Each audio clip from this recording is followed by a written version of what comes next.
নমস্কার বন্ধুরা, দীপশিকাস কিচেন ওয়ার্ল্ডে সবাইকে স্বাগত। দক্ষিণ ভারতের অতি জনপ্রিয় ইডলি বাঙালির ঘরে ঘরে বেশ জায়গা করে নিয়েছে। আজ চলে এসেছি ভীষণই সুস্বাদু ও স্বাস্থ্যকর মিনি ইডলি ফ্রাইয়ের রেসিপি নিয়ে। সকাল বা সন্ধ্যের টিফিনে কিংবা বাচ্চাদের স্কুলের টিফিনে খুব কম সময়ে বানিয়ে নিতে পারবেন। ইডলি বানানোর জন্য আমি একটা বড় সাইজের বোল নিয়ে নিয়েছি। এবার বোলের মধ্যে আমি 1 কাপ সুজি নিয়ে নেব, আর নিয়ে নেব হাফ কাপ বেসন। আপনারা মোটা বা মিহি সুজি, যে কোনো সুজি আপনারা এখানে নিতে পারেন। আর দিয়ে দেব 1 কাপ টক দই,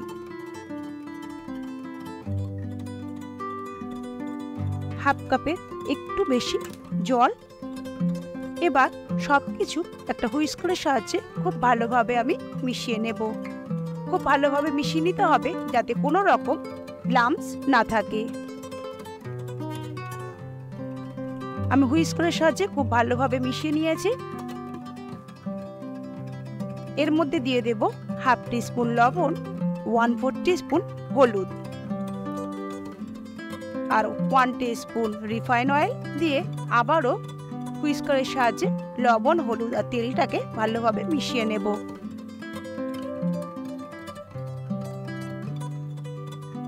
এবার আমি ঢাকা দিয়ে রেস্ট করতে দেব 15 মিনিটের জন্য। ইডলির সাথে সার্ভ করার জন্য আমি একটা চাটনি বানিয়ে নেব। একটা মিক্সার জারে হাফ কাপ নারকেল কুচি, 2 টেবিল স্পুন রোস্টেড ছোলা, 1 টেবিল স্পুন রোস্টেড চীনাবাদাম, হাফ ইঞ্চি আদা, 2 কাঁচা লঙ্কা, অল্প কিছুটা ধনেপাতা। ধনেপাতাটা আপনারা নিজেদের পছন্দ মতো দিতে পারেন, বেশি বা কম করে। 2 টেবিল স্পুন টক দই, হাফ টিস্পুন লবণ। লবণটাও স্বাদ অনুযায়ী আপনারা ব্যবহার করবেন। আর দিয়ে দেব 2 টেবিল স্পুন জল। এবার মিক্সারে ঢাকা বন্ধ করে মিহি একটা পেস্ট আমি তৈরি করে নেব। চাটনিটা তৈরি করার সময় যদি আরো জলের প্রয়োজন হয় তাহলে আরো অল্প অল্প জল দিয়ে চাটনিটা আমাদের তৈরি করে নিতে হবে। আমি আরো 2 টেবিল স্পুন জল আমি এখানে ব্যবহার করেছিলাম। চাটনিটা আমাদের তৈরি হয়ে গেছে। আমি একটা বোলের মধ্যে চাটনিটা ঢেলে নেব। দেখুন, মিহি পেস্ট করে চাটনিটা আমি তৈরি করে নিয়েছি। এবার চাটনির ফোড়নের জন্য আমি একটা তড়কা প্যান বসিয়ে দিয়েছি। ফ্লেমটাকে লো করে দিয়ে আমি 1 টেবিল স্পুন রিফাইন অয়েল দিয়ে দেব। তেলটা ভালোভাবে গরম হয়ে গেলে তেলের মধ্যে দেব হাফ টিস্পুন সর্ষে আর হাফ টিস্পুন বিউলির ডাল বা উড়াদ ডাল। সর্ষে আর ডালটা বেশ চটপট করে ফাটতে শুরু করলে আমি এর মধ্যে দিয়ে দেব একটা শুকনো লঙ্কা আর দিয়ে দেব 8 থেকে 10টা কারি পাতা।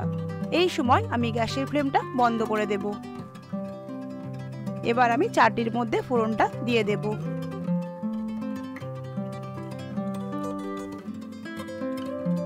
ইডলির সাথে সার্ভ করার জন্য চাটনি আমাদের একেবারেই তৈরি হয়ে গেছে।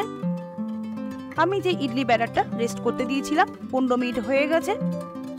আমি এবার ঢাকা খুলে দিয়ে দেব 1 টিস্পুন ইনো ফ্রুট সল্ট আর 1 টেবিল স্পুন জল দিয়ে দেব। দিয়ে খুব ভালোভাবে একটু হুইস্কারের সাহায্যে মিশিয়ে নেব। দেখুন, ইনো ফ্রুট সল্টটা দেওয়ার ফলে এখানে অনেকটাই ফেনা সৃষ্টি হয়েছে। আর এটার জন্যই কিন্তু ইডলিগুলো আমাদের অনেক সফট হবে এবং স্পঞ্জি হবে। আর ইনো ফ্রুট সল্ট যদি না থাকে, ইনোর বদলে আপনারা এখানে হাফ টিস্পুনের কম খাবার সোডা ব্যবহার করতে পারেন। এবার আমি একটা মিনি ইডলি স্ট্যান্ড নিয়ে নিয়েছি। এবার ইডলি স্ট্যান্ডের মধ্যে সবগুলোর মধ্যেই আমি একটু একটু করে অয়েল ব্রাশ করে নেব।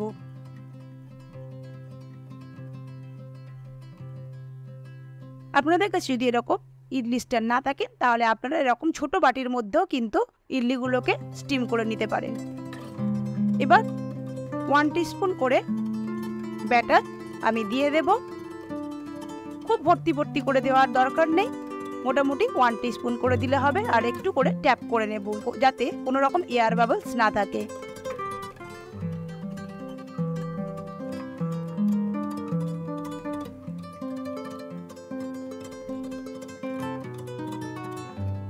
এভাবেই আমি সমস্ত স্ট্যান্ডের মধ্যে 1 টিস্পুন করে ইডলির ব্যাটার দিয়ে একটু একটু করে ট্যাপ করে নেব।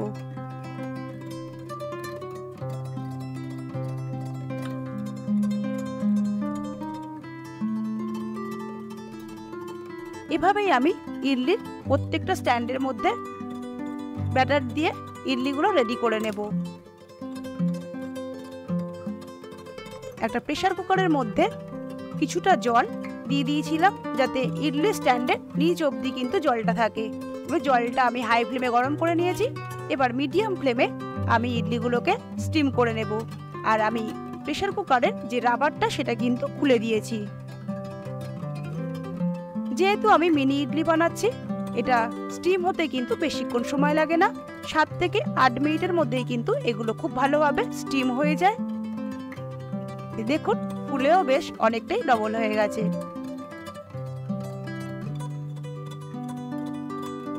এবার ঠান্ডা হয়ে গেলে আমি ইডলিগুলোকে একটি চামচের সাহায্যে আনমোল্ড করে নেব।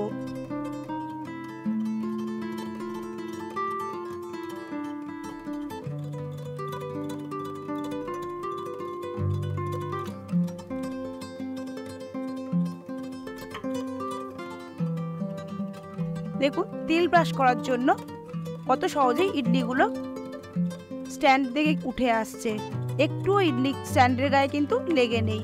আমি চামচ দিয়ে প্রত্যেকটা ইডলি একইভাবে আনমোল্ড করে নেব। দেখুন কত সুন্দর দেখতে হয়েছে। আমি একটা ইডলি আপনাদেরকে দেখিয়ে দিচ্ছি, দেখুন কতটা স্পঞ্জি হয়েছে আর নরম হয়েছে। আপনারা এভাবেও ইডলিগুলোকে সার্ভ করতে পারেন। তবে আজকে যেহেতু আমি ইডলি ফ্রাই বানাবো, তাই ইডলিগুলোকে ফ্রাই করার জন্য আমি একটা কড়াই বসিয়ে দেব। কড়াইয়ের মধ্যে দিয়ে দেব 2 টিস্পুন রিফাইন অয়েল। তেলটাকে মিডিয়াম ফ্লেমে গরম করে 1 টিস্পুন সর্ষে, 1 টিস্পুন সাদা তিল,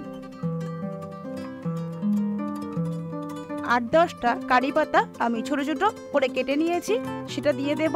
আর দিয়ে দেব একটা কাঁচা লঙ্কা, আর দিয়ে দেব 1 টিস্পুন গান পাউডার, দিয়ে দেব 1/2 টিস্পুন চিলি ফ্লেক্স। এই গান পাউডারটা আমার ঘরে তৈরি করা। এই গান পাউডার যদি না থাকে আপনাদের কাছে, তাহলে আপনারা এখানে 1 টিস্পুন সাম্বার মশলাও দিতে পারেন। লো ফ্লেমে আমি সমস্ত ফোড়ন একটু হালকা করে ফ্রাই করে নেব। এবার যে ইডলিটা আমি স্টিম করে রেখেছিলাম, আমি সবগুলোকেই দিয়ে দেব। এবার সমস্ত মশলার মধ্যে আমি ইডলিগুলোকে মিনিট 5 সময় ধরে মিডিয়াম ফ্লেমে ফ্রাই করে নেব। এভাবে যদি লো টু মিডিয়াম ফ্লেমে গুলোকে ফ্রাই করে নেওয়া যায়, তাহলে ইডলিগুলো কিন্তু খেতে বেশ টেস্টি হয়। এবার উপর থেকে কিছুটা পরিমাণ ধনেপাতা কুচি আমি ছড়িয়ে দেব।